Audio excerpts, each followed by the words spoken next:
C'est toujours la volonté de Dieu, toujours la volonté de Dieu, toujours la volonté de Dieu. Quand quelqu'un est violé quelque part, c'est toujours la volonté de Dieu. Quand il y a cambriolage, c'est toujours la volonté de Dieu. Quand quelqu'un meurt des familles, c'est toujours la volonté de Dieu. Quand il y a guerre quelque part, c'est toujours la volonté de Dieu. Mais quelle est la volonté de l'homme dans tout ça? L'homme s'est déresponsabilisé. Mais réfléchissons. Nous connaissons tous les cas d'accident vasculaire cérébral. C'est un cas que nous pouvons retrouver partout dans le monde. Mais ces derniers temps, il y a recrudescence de ces cas dans notre pays, la République démocratique du Congo. Il y a des papas qui piquent de crise. Nous avons des mamans qui piquent de crise. Et ils meurent directement. D'autres restent infirmes. Ça doit nous arrêter.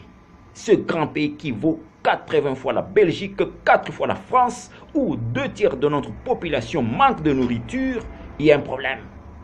Ça doit nous interpeller. Nos familles sont violées à l'est du pays.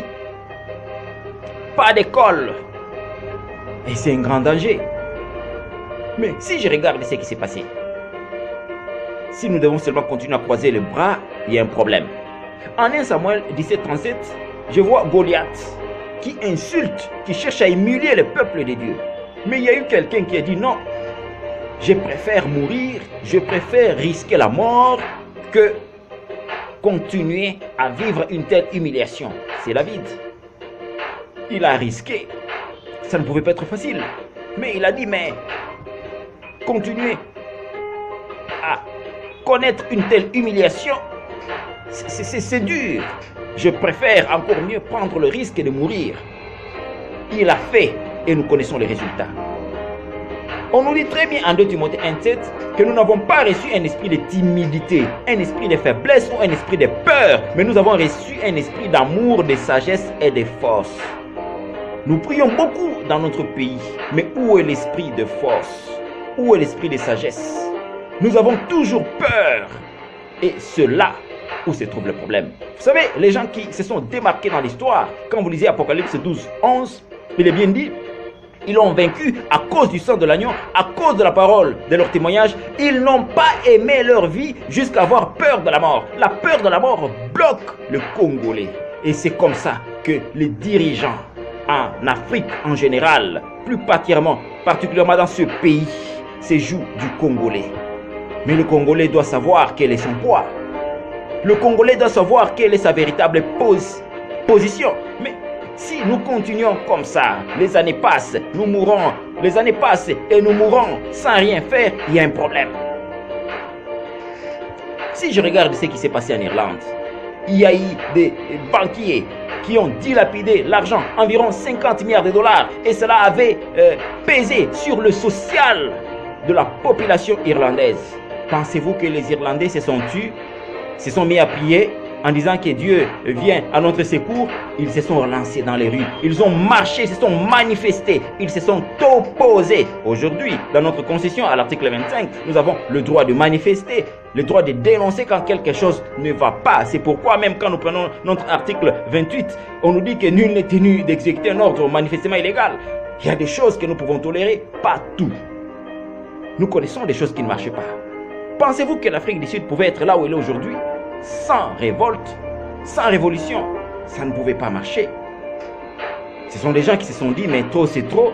À un certain moment, nous devons dire et apprendre à dire non. Et c'est seulement à ce moment-là que les choses commencent à marcher. J'ai aimé la politique guéverienne. En Côte d'Ivoire, ils se sont à un certain moment dit, nous devons encourager l'entrepreneuriat. Mais comment encourager l'entrepreneuriat? Ils se sont dit, bon, il y a des secteurs où il n'y a pas d'activité. Personne n'ose lancer une seule activité. Personne n'ose lancer à cet endroit. Personne n'ose créer une entreprise. Bon, qu'est-ce qu'on doit faire? Ils se sont dit, bon, on doit encourager. Tout celui qui va amorcer son activité ici, dans cet espace, fera 5 ans. Pas de taxes. L'objectif, c'est quoi? C'est pour encourager l'entrepreneuriat. Mais malheureusement chez nous, trop de taxes. Nous le disons toujours, tue les taxes. C'est vrai, il y a des pays où les taxes font quelque chose. Mais qu'est-ce que cela produit exactement dans notre pays? Parce qu'il y a des choses que nous avions oubliées. La première institution, quand Dieu a placé l'homme sur la terre, l'homme doit cultiver la terre, l'homme doit travailler, l'homme doit se battre, c'est la première des choses. Mais nous avons tendance à inverser cette équation. Quand vous lisez l'article 34 de notre Constitution, on nous dit que l'État doit encourager l'entrepreneuriat. L'État doit encourager le petit commerce. Mais est-ce que nous le faisons? Est-ce que nous le faisons? Et si les autres le font, pourquoi pas nous? Et puis nous allons nous plaindre. Non, les choses ne vont pas bien. Les choses ne vont pas bien.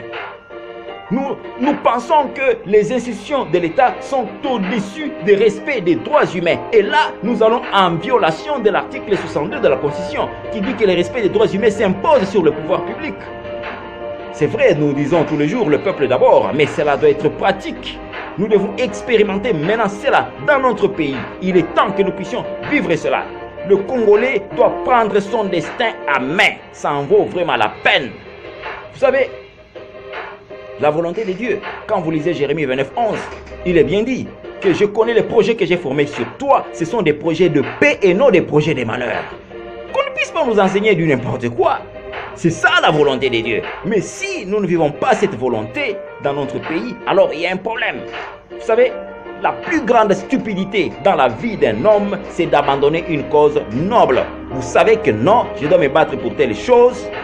Alors, si on me dit de relâcher, d'abandonner, si je sais que la cause elle est noble, je dois continuer. Je dois continuer. Mais qu'est-ce que nous constatons? Les régies financières qui sont créées par différents gouverneurs dans nos institutions, c'est bien. Mais dans d'autres pays, qu'est-ce qui se passe? Les régies financières sont là, exactement comme agences d'appui au développement. Ça fait beaucoup de choses sur le plan du développement.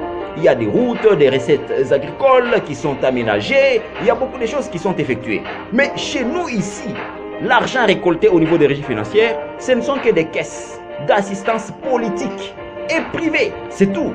Vous voyez quelqu'un qui se lève le matin, il dit bon, on doit colmater là-bas, comme il y a des projecteurs, je dois mettre là-bas, comme ça quand quelqu'un quitte l'aéroport, il va passer là-bas, on verra que j'ai travaillé. Et c'est tout ce qu'on fait. Le secteur qui devait impacter le social de la population n'est pas touché. C'est triste. Aujourd'hui, nous avons des Congolais qui cherchent à fuir le pays. Ils ont étudié, ils ont terminé, ils cherchent à fuir le pays. D'autres prennent des risques dans des côtes, d'autres meurent dans des eaux. Quelle humiliation! Un pays riche comme le nôtre. Moi, je pense qu'il est grand temps que nous puissions nous arrêter et réfléchir un tout petit peu. Il y a une forme de délinquance intellectuelle entretenue par le politique congolais. Mais vous savez, cette délinquance intellectuelle qui est entretenue par le politique congolais, c'est une arme à destruction massive à long terme. C'est vrai, ça ne va pas seulement affecter la RDC, mais ça va également affecter toute l'Afrique. Vous savez, la position de notre pays au niveau de l'Afrique. L'Afrique risque d'être fragilisée sérieusement si le Congolais ne se lève pas. C'est comme ça que j'ai dit, mieux vaut mourir debout que vivre à genoux. Parce que si vous vivez à genoux, vous mourrez tous les jours. La lâcheté du Congolais détruira non pas seulement la RDC, mais va déstabiliser toute l'Afrique. C'est vrai, nous pouvons nous consoler, nous sommes nombreux. Écoutez, l'avantage démographique africain ou congolais est nul effet et de nul effet profitable tant que la politique éducationnelle est morte. Nous avons quelle politique éducationnelle chez nous ici? La formation que nous recevons ici. Quand je regarde les pays voisins, juste à l'école primaire, les gens sont initiés sur leur constitution. Ils savent qui ils sont, ils savent ce qu'ils font. Mais aujourd'hui, parce que cette politique éducationnelle est corrompue et détruite, les gens sont là, ils ne savent même pas qui doit les représenter au niveau des institutions. Mais c'est très grave. Quelqu'un qui vient là-bas, je suis un député, je vais construire des routes et des écoles, et on le croit. C'est ça le travail d'un député? C'est ça le travail d'un député, construire des écoles, construire des routes. C'est ça le travail d'un député? Et les gens sont là, on leur donne des pagnes, parce que la politique éducationnelle a été corrompue au plus haut niveau, pour que les mêmes loups puissent continuer à gérer eux et leurs enfants, de génération en génération. C'est un problème. Écoutez, laissez-moi vous dire une chose. Si vous êtes brave, vous allez mourir. Mais si vous êtes lâche, vous allez mourir.